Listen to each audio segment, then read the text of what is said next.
est-ce qu'il y a un schéma dans lequel nous pouvons nous permettre qu'il n'y ait pas de projet de loi de finances pour la sécurité sociale?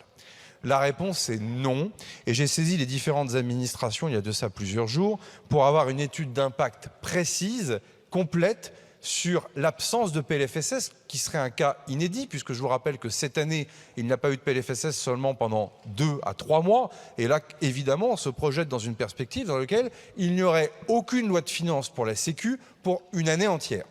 Et donc, je souhaite qu'il soit communiqué à l'ensemble de la représentation nationale l'étude d'impact en l'absence de projet de loi de finances de la sécurité sociale, qui nous amènerait, je cite, à une perte de contrôle total du pilotage de la sécurité sociale, qui nous emmènerait à 29 ou 30 milliards d'euros de déficit pour l'année prochaine.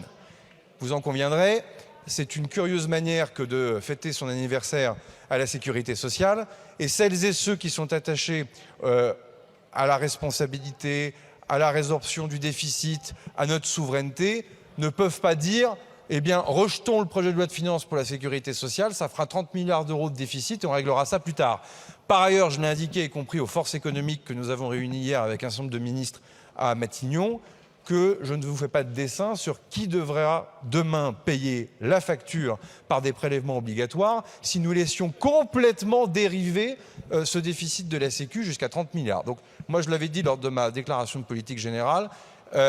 je n'endosserai pas n'importe quoi, mais il est clair qu'à ce moment du débat, c'est l'Assemblée nationale et elle seule qui a les clés pour permettre de définir cette cible des déficits et de faire en sorte de conjurer ce mauvais sort qui serait fait à la Sécu en ne lui donnant pas un budget, ce qui serait quand même fort de café pour ne pas dire plus.